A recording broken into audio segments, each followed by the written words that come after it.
Welcome back to the Infinite Rabbit Hole podcast. I am your host, Jeremy, and tonight we'll be diving into the supporting documents of my presentation on the Philadelphia experiment. If you are listening to this episode before listening to part 1 of my coverage on the Philadelphia experiment, that's perfectly fine. But I would recommend that you actually listen to this one after part 1. This recording is strictly for me to read the documents mentioned in part 1, word for word, so that you can be familiar with exactly what I am referring to. You can absolutely skip this episode, and you will be able to understand all of part 1 just fine. So if that is something that you would rather do, go and check out part 1 now, before I get going. And for all of those that are here for the documents, let's jump right in. Welcome, travelers, to part 0.5 of my coverage on the Philadelphia experiment. And welcome back to Infinite Rabbit Hole. Now, the very first documents that we reach in part 1 of my coverage of the Philadelphia experiment are the Allende letters. Now, the very first one that I refer to, nobody has a copy of. That just isn't out for the public to read. But the two after that, the ones that are known as the first and second Allende letters, are. So I have right here in my hands the first two Allende letters. Now, they're long, so hang tight, and forgive me, travelers. It's definitely going to sound like I don't know how to read, because a lot of this is just very, very strange stuff. But either way, these are the words as they were written by Carlos Miguel Allende, and I hope you enjoy. Allende Letter 1. My dear Dr. Jessup, your invocation to the public that they move en masse upon their representatives and have thusly enough pressure placed at the right and sufficient number of places where from a law demanding research into Dr. Albert Einstein's unified field theory may be enacted, 1925-27, is not at all necessary. It may interest you to know that the good doctor was not so much influenced in his retraction of that work by mathematics as he most assuredly was by humanics. His later computations, done strictly for his own edification and amusement, upon cycles of human civilization and progress, compared to the growth of Mons' general overall character, was enough to horrify him. Thus, we are told today that the theory was incomplete. Dr. B. Russell asserts privately that it is complete. He also says that man is not ready for it, and shan't be until after World War III. Nevertheless, results of my friend Dr. Franklin Reno were used. These were a complete recheck of that theory, with a view to any and every possible quick use of it, if feasible in a very short time. There were good results as far as a group of math recheck and as far as a good physical result to boot, yet the Navy fears to use this result. The result was and stands today as proof the unified field theory, to a certain extent, is correct. Beyond that certain extent, no person in his right senses, or having any senses at all, will evermore dare to go. I am sorry that I misled you in my previous missive. True enough, such a form of levitation has been accomplished as described.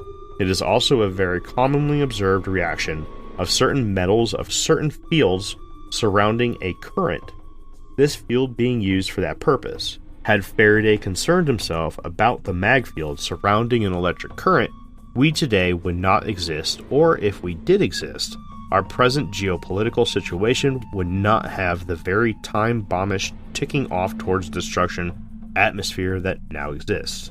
Alright. The result was complete invisibility of a ship, destroyer type, and all of its crew. While at sea, October 1943, the field was effective in an oblate spheroidal shape extending 100 yards, more or less due to lunar position and latitude, out from each beam of the ship. Any person within that sphere became vague and form, but he too observed those persons on board the ship as though they too were of the same state, yet were walking upon nothing. Any person without that sphere could see nothing save the clearly defined shape of the ship's hole in the water, providing, of course, that the person was just close enough to see it, just barely outside of the field. Why tell you now? Very simple. If you choose to go mad, then you would reveal this information. Half of the officers and the crew of that ship are, at present, Mad Hatters. A few are even yet confined to certain areas where they may receive trained scientific aid when they either go blank or go blank and get stuck. Going blank is not at all an unpleasant experience to healthy, curious sailors. However, it is when also they get stuck that they call it Hell Incorporated. The man thusly stricken cannot move of his own volition unless two or more of those are within the field go and touch him quickly, else he freezes. If a man freezes, his position must be marked out carefully, and then the field is cut off. Everyone but that frozen man is able to move, to appreciate apparent solidity again. Then the newest member of the crew must approach the spot where he will find the frozen man's face or bare skin that is not covered by usual uniform clothing. Sometimes it takes only an hour, or sometimes all night and all day long, and worse, it once took 6 months to get the man unfrozen. This deep freeze was not psychological. It is the result of a hyperfield that is set up within the field of the body while the scorch field is turned on, and this at length or upon a old hand. A highly complicated piece of equipment had to be constructed in order to unfreeze those who became true froze, or deep freeze subjects. Usually a quote-unquote deep freeze man goes mad, stark raving, gibbering, running mad, if his freeze is far more than a day in or time. I speak of time for deep frozen men are not aware of time as we know it. They are like semi-comatose person who live, breathe, look, and feel, but are still unaware of so utterly many things as to constitute a netherworld to them. A man in an ordinary common freeze is aware of time, sometimes acutely so, yet they are never aware of the time precisely as you or I are aware of it. The first deep freeze, as I said, took 6 months to rectify. It also took over $5 million worth of electric equipment and a special ship berth. If around or near the Philadelphia Navy Yard, you see a group of sailors in the act of putting their hands upon a feller or upon thin air, observe the digits and appendages of the stricken man. If they seem to waver as though within a heat mirage, go quickly and put your hands upon him, for that man is the very most desperate of men in the world. Not one of those men ever want to become again invincible. I do not think that much more need be said as to why man is not ready for force field work. You will hear phrases from these men such as caught in the flow, or the push, or stuck in the green, or stuck in molasses, or I was going fast. These refer to some of the decade later after effects of force field work. Caught in the flow describes exactly the stuck in molasses sensation of a man going into a deep freeze or plain freeze. Either of the two, caught in, push, can either refer to that which a man feels briefly when he is either about to inadvertently go blank, i.e. become invisible, or about to get stuck in a deep freeze or plain freeze. There are only a very few of the original experimental DE's crews left by now, sir. Most went insane. One just walked through his quarters wall in sight of his wife and child and 2 other crew members, was never seen again. 2 went into the flame, i.e. they froze and caught fire. While carrying common small boat compasses, one man carried the compass and caught fire. The other came for the laying on of hand, as he was the nearest, but he too took fire. They burned for 18 days. The faith in hand-laying died when this happened, and men's minds went by the scores. The experiment was a complete success. The men were complete failure. Check Philadelphia papers for a tiny 1-paragraph upper half of sheet inside the paper near the near third of paper, 1944 to 1946 in spring or fall or winter, not summer, of an item describing the sailors' actions after their initial voyage. They raided a local to the Navy Yard gin mill or beer joint and caused such shock and paralysis of the waitresses that little comprehensible could be gotten from them. Save that paragraph, and the writer of it does not believe it and says, I only wrote what I heard, and them dames is daffy, so all I get is a hide-it bedtime story. Check observer ship's crew. Atson Lines Liberty ship out of Norfolk. Company may have ship's logs for the voyage, or Coast Guard have it. The SS Andrew Furseth, Chief Mate Mosley, will secure captain's name later. Ship's log has crew list on it. One crew member, Richard Price or Splicey. Price may remember other names of deck crewmen. Coast Guard has record of sailors issued papers. Mr. Price was 18 or 19 then. October 1943, and lives or lived at the time in his old family home in Roanoke, Virginia, a small town with a small phone book. These men were witnesses. The men of this crew, not only of New England, maybe Boston, may have witnessed, but I doubt it. Spelling may be incorrect. Did witness this. I ask you to do this bit of research simply that you may choke on your own tongue when you remember what you have appealed be made law. Very disrespectfully yours, Carl M. Allen. P.S. Will help more if you see where I can. Z416175. A few days later, now this is where he continues his letter, so he must have wrote in the very first part of the first letter one day, and then the second part another day. Alright, we'll just jump right in here. Notes in addition to and pertaining to missive, contact Rear Admiral Rawson Bennett for verification of info herein, Navy Chief of Research. He may offer you a job ultimately. Coldly and analytically speaking, without the howling that is in the letter to you accompanying this, I will say the following in all fairness to you and to science. 1. The Navy did not know that the men could become invisible, while not upon the ship and under the field's influence. 2. The Navy did not know that there would be men die from odd effects of hyperfield within or upon field. 3. Further, they even yet do not know why this happened and are not even sure that the F within F is the reason for sure at all. In short, the atomic bomb didn't kill the experimenters, thus the experiments went on. But eventually 1 or 2 were accidentally killed, but the cause was known as to why they died. Myself, I feel that something pertaining to the small boat compass triggered off the flames. I have no proof, but neither does the Navy. 4. Worse, and not mentioned, when 1 or 2 of their men, visible within the field to all the others, just walked into nothingness, and nothing could be felt, or of them, either when the field was turned or off, they were just gone. Then, more fears were amassed. 5. Worse yet, when an apparently visible and new man just walked seemingly through the wall of his house, the surrounding area searched by all men and thoroughly scrutinized by and with and under, installed protable field developer, and nothing ever found of him.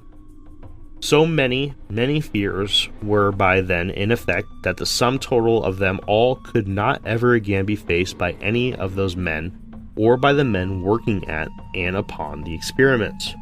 I wish to mention that somehow, also, the experimental ship disappeared from the Philadelphia dock, and only a very few minutes later appeared at its other dock in the Norfolk, Newport News, Portsmouth area.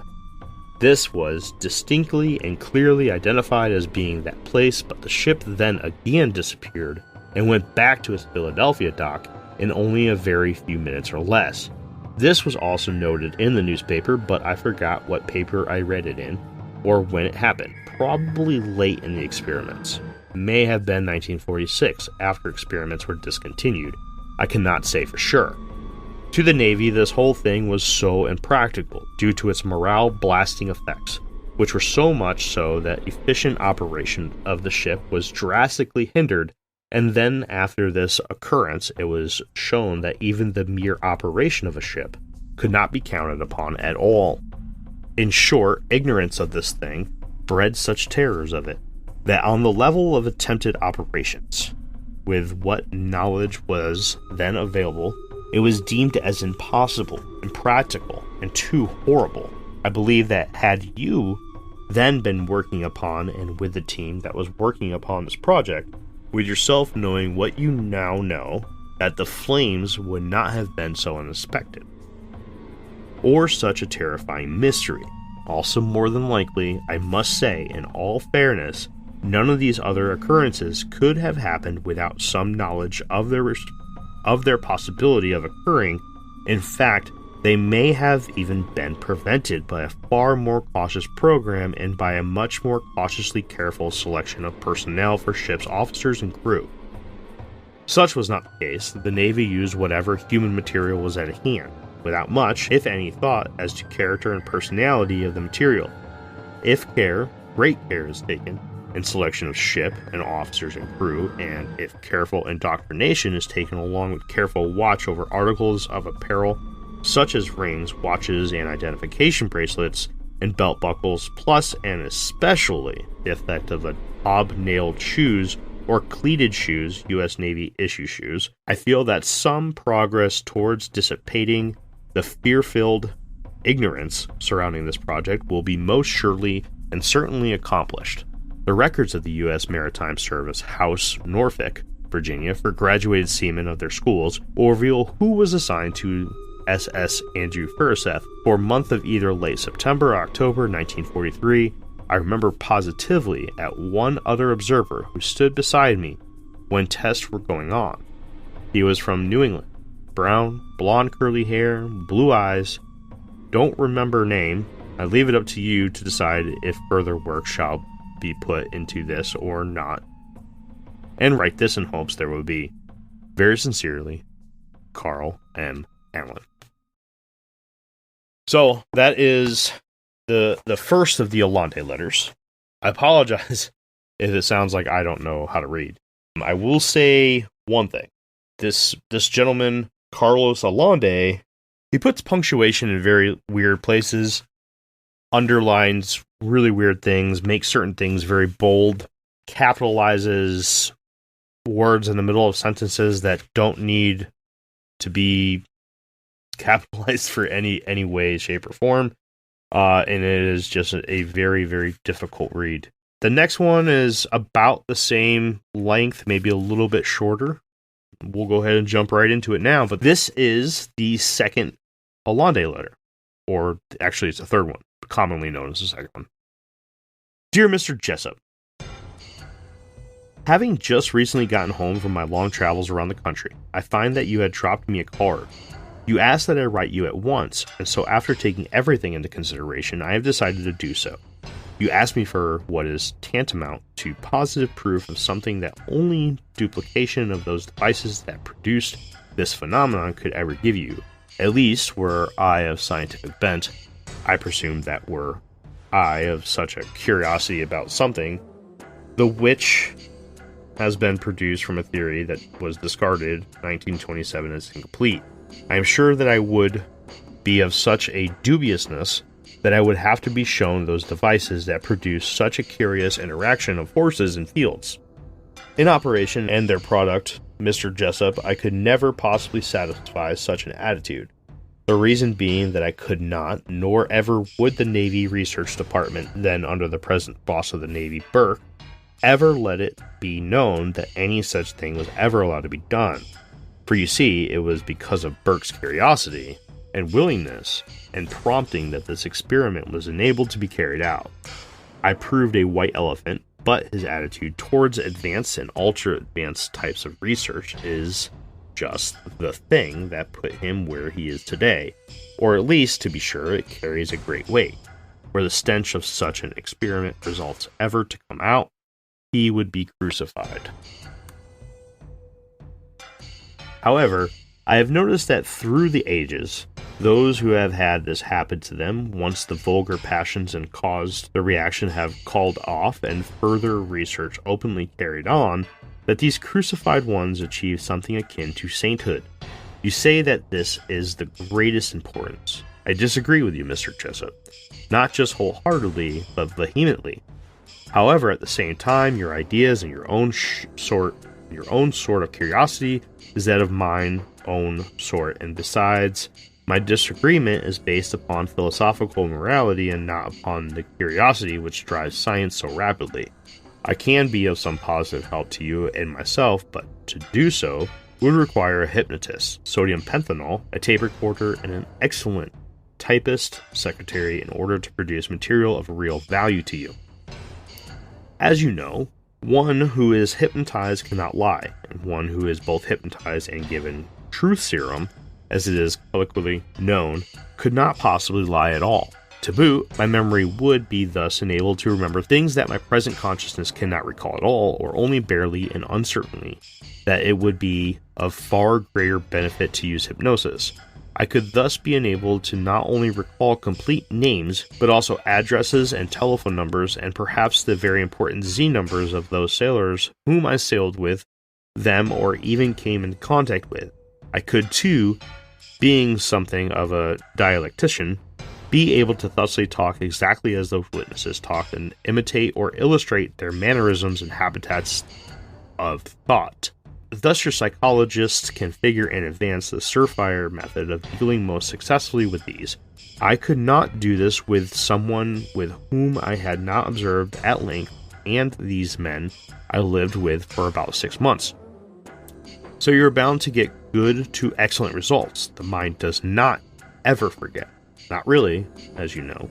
Upon this, I suggest this way of doing this with myself, but further, the latter usage of myself in mannerism and thought illustration is suggested in order that the goal of inducing these men to place themselves at and under your disposal, hypnotically or under truth serum, is the goal. The which could have far greater impact due to correlation of experiences remembered hypnotically by men who have not seen or even written to each other at all for nearly or over 10 years. In this, with such men as witnesses giving irrefutable testimony, it is my belief that were not the Navy, but the Air Force confronted with such evidence, i.e. Chief of Research, there would be either an uproar or quiet and determined effort to achieve safely that which the Navy failed at. They did not fail to, I hope you realize, achieve metallic and organic invisibility, nor did they fail to unbesottedly achieve transportation of thousands of tons of metal and humans at an eye's blink speed. Even though this latter effect of prolonged experimentation was to them the thing that caused them to consider the experiment as a failure, I believe that further experiments would naturally have produced controlled transport of great tonnages at ultra-fast speeds to a desired point the instant it is desired, through usage of an area covered by 1, those cargoes, and 2, that field that could cause those good ships or ship parts men were transported as well, to go to another point accidentally, and to the embarrassed perplexity of the Navy, this has already happened to a whole ship, crew and all. I read of this, and the off-base AWOL activities of the crewmen, who were at the time invisible. A Philadelphia newspaper under narco-hypnosis, I can be enabled to divulge the name, date, and section and page number of that paper, and the other one. Thus, this paper's morgue will divulge even more positive proof already published of this experiment. The name of the reporter who skeptically covered and wrote of these incidents, of the restaurant barrel raid while invisible, and of the ship's sudden AWOL, who interviewed the waitresses, can thus be found. Thus, his and the waitress's testimony can be added to records. Once on this track, I believe that you can uncover considerably more evidence to sustain this. What would you call it? Scandal or discovery? You would need a Dale Carnegie to maneuver these folks into doing just as you wish. It would be cheaper than paying every one of all these witnesses, and much more ethical. The idea is to the layman type of person utterly ridiculous. However, can you remember all by yourself the date of a newspaper in which you saw an interesting item more than 5 years ago? Or recall names of men, their phone numbers that you saw in 1943 to 44? I do hope you will consider this plan. You will progress as not possible in any other way. Of course, I realize that you would need a man who can cause people to want to have fun, to play with hypnotism. One that can thusly those you need to, number one, come to his demonstration, and thus call on them to be either or both honored as helpful with the show, and for doing him a great favor, and or being part of the act for the mite of a small fee. He would have to be a man of such an ingenuity at manufacturing a plausible story on the instant he sizes up his personality to be dealt with, that the ability to convince people of an outright lie as being the absolute truth would be one of his prime prerequisites. Yes, some skullduggery would have to be thought well out and done. The ultimate end will be a truth too huge, too fantastic to not be told. A well-founded truth backed up by proof positive. I would like to find where it is that these sailors live now. It is known that some few people can somehow tell you a man's name and his home address under hypnosis, even though never having ever met or seen the person. These folks have a very high or just high PSI factor in their makeup that can be intensified under stress or strain, or that usually is intensified under extreme fright. It also can be re-intensified by hypnosis, thus is like reading from the Encyclopedia Britannica. Even though the barroom restaurant raid was staged by invisible or partly invisible men, those men can see each other, thus names in the excitement were sure to have been mentioned. Whether last or first names or nicknames, a check of the Naval Yard's dispensaries, or hospital of aid stations or prison records of that particular day that the barroom restaurant occurred may reveal the exact names of precisely who were the men, their service serial numbers, and thus the information on where they are from be secured, and by adroit maneuvering of those still at home, the name of that place where they are at present can be secured. How would you like to actually speak to, or some of the men, a man who was once an invisible human being may become so in front of your very eyes if he turns off his hipset? Well, all this fantastically preposterous sort of rubbish will be necessary. Just to do that, the hypnotist / psychologist and all that, may I suggest something too thorough and too methodical for you to taste, but then I, as first subject, don't care to be hypnotized at all, but to feel that certain pull of curiosity about this thing that to me is irresistible. I want to crack this thing wide open. My reasons are simple: to enable more work to be done upon this field theory. I am a stargazer, Mr. Jessup. I make no bones about this, and the fact that I feel that if handled properly, i.e., presented to people in science in the proper psychologically effective manner, I feel more that man will go where he now dreams of being, to the stars, via the form of transport that the Navy accidentally stumbled upon, to their embarrassment, when their EXP ship took off and popped up a minute or so later on several hundred sea travel trip miles away at another of its berths in the Chesapeake Bay area. I read of this in another newspaper. Only by hypnosis could any man remember all the details of which paper, date of occurrence, and etc. You see? Perhaps already the Navy has used this accident to transport to build your UFOs. It is a logical advance from any standpoint. What do you think? Very respectfully, Carl Allen. Alright, guys. So that is the Allende letters. Crazy. Come on. You have to admit it. So in my presentation in part 1, I talk about a time where William Moore, the author of the book Philadelphia Experiment Project Invisibility, goes and actually tracks down Carlos Allende. And in a letter from Allende to Moore, he goes on and describes a little bit more about what his knowledge is of the situation with the Philadelphia experiment. So here's that letter. This is nowhere near as long as the Allende letters, but this is something more that I do talk about in part 1. So I'll go ahead and put that out there for you guys. So you want to know about Einstein's great experiment, eh? you know I actually shoved my hand up to the elbow into this unique force field as that field flowed, surging powerfully in a counterclockwise direction around the little experimental Navy ship, the DE-173. I felt the push of that force field against the solidness of my arm and hand outstretched into its humming, pushing, propelling flow. I watched the air all around the ship turn slightly, ever so slightly, darker than all the other air. I saw after a few minutes a foggy green mist arise like a thin cloud. I think this must have been a mist of atomic particles.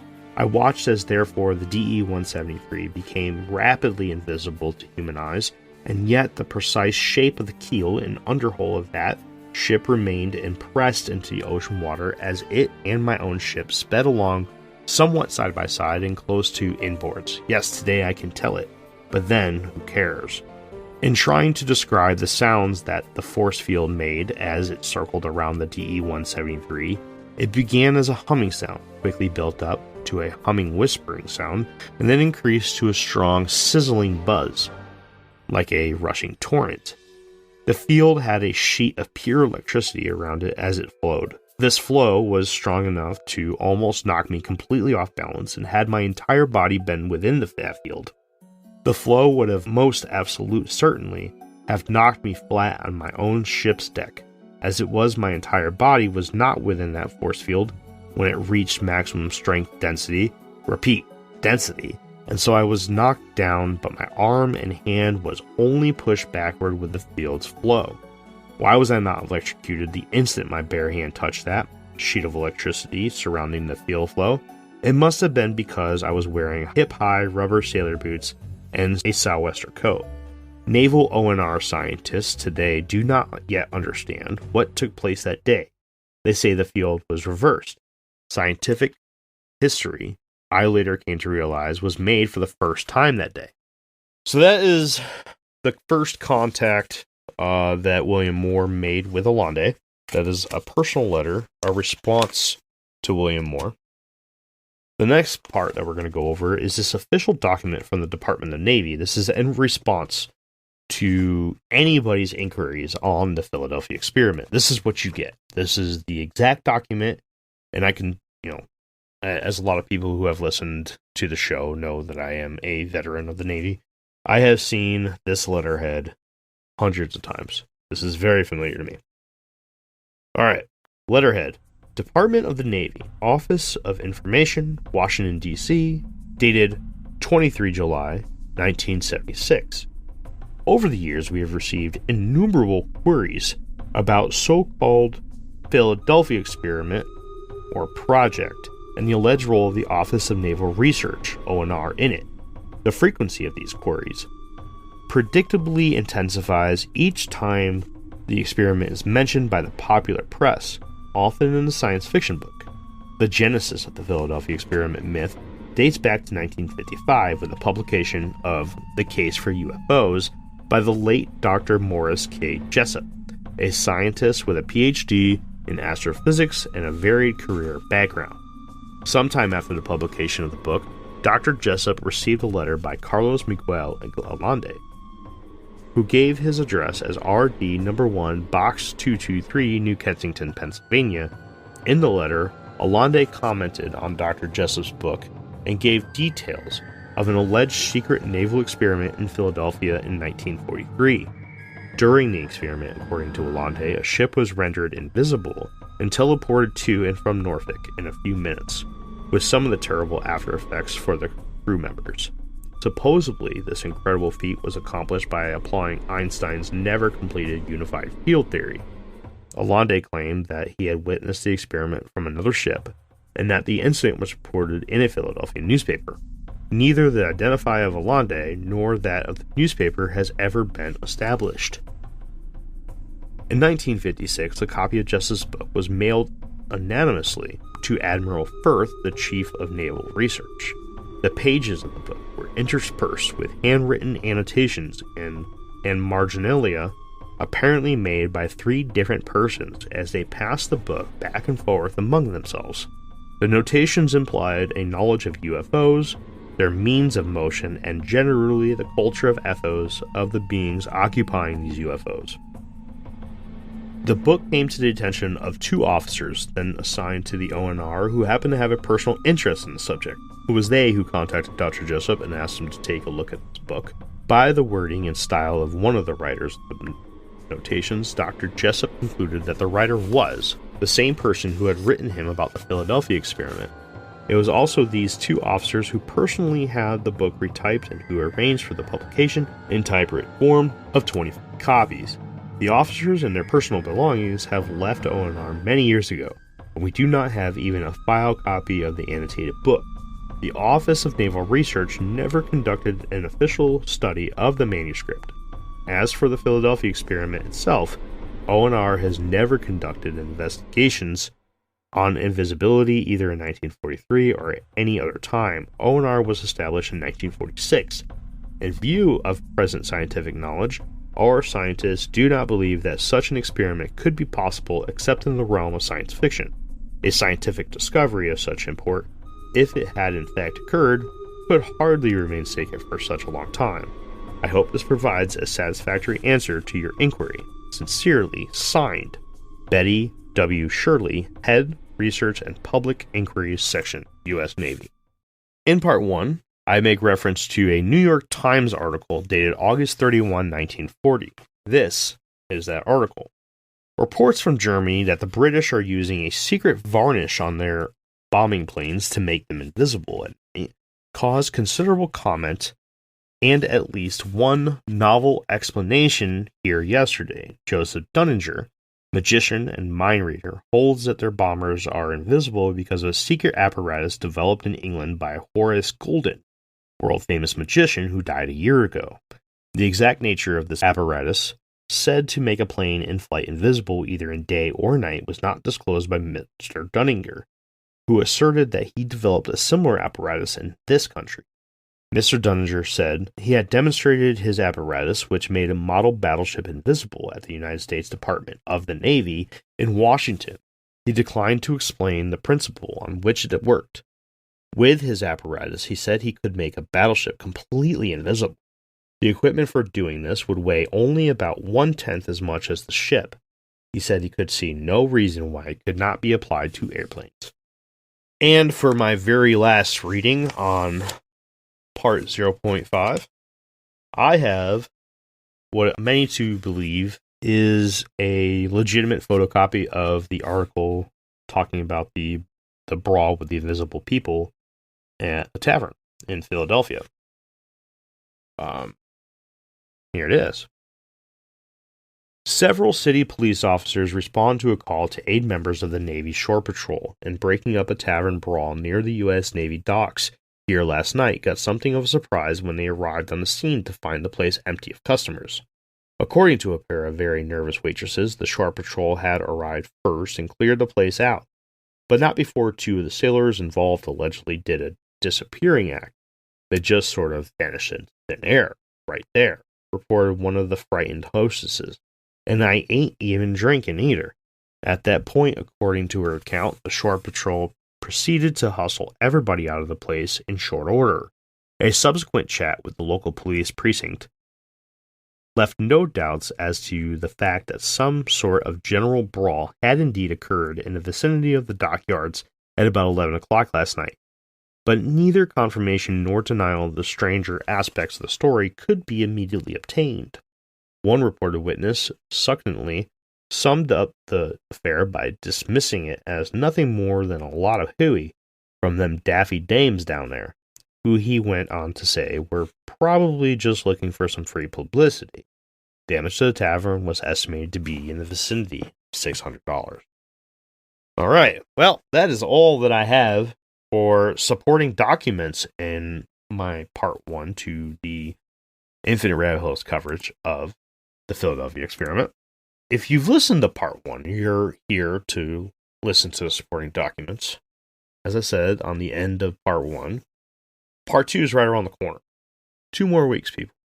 And we are going to dive into a story associated with the Philadelphia experiment that is just going to leave you breathless. I mean, this is some crazy stuff. I had to make this its own part. I just had to. I actually kind of tinkered with the idea of making it its own separate episode and titling it something different, but the tie is clear to the Philadelphia Experiment, so part 2 was the natural way of going with it. Anyways, thanks, travelers. I really do appreciate all your support for these last 2.5 years, and I cannot wait to show you what's next. Until next time. I would like to thank you once again for tuning in to the Infinite Rabbit Hole podcast. Please make sure to give us a follow and one of those beautiful 5-star ratings on your podcast player of choice. If you would like to join the conversation and stay up to date on all things Infinite Rabbit Hole, head on over to Facebook and search for the Infinite Rabbit Hole Facebook group. You'll know it's us when you see the logo. I now do this show 100% all by myself. All editing, research, recording, and planning are done by me. The one thing that sucks about that is the cost to get this content out to you. Subscriptions for editing, recording software, new hardware, and research books all come directly from donations and my pocket. So if you would like to help contribute to the cause, there are a few ways to do so. First, head on over to anchor.fm/Infinite Rabbit Hole and click on the subscribe button, where for $5 a month, you'll get access to all of our old episodes that will never see the free spotlight ever again. It's horrible stuff. But if you're into that kind of thing, then check it out. Second, head on over to InfiniteRabbitHole.com and click on the IRH merch shop tab and grab yourself a sweet t-shirt, sticker, or whatever else you see that you wouldn't mind owning. Until next time, travelers, I'm Jeremy, and I'll see you at the next fork in the path of the Infinite Rabbit Hole. Goodbye.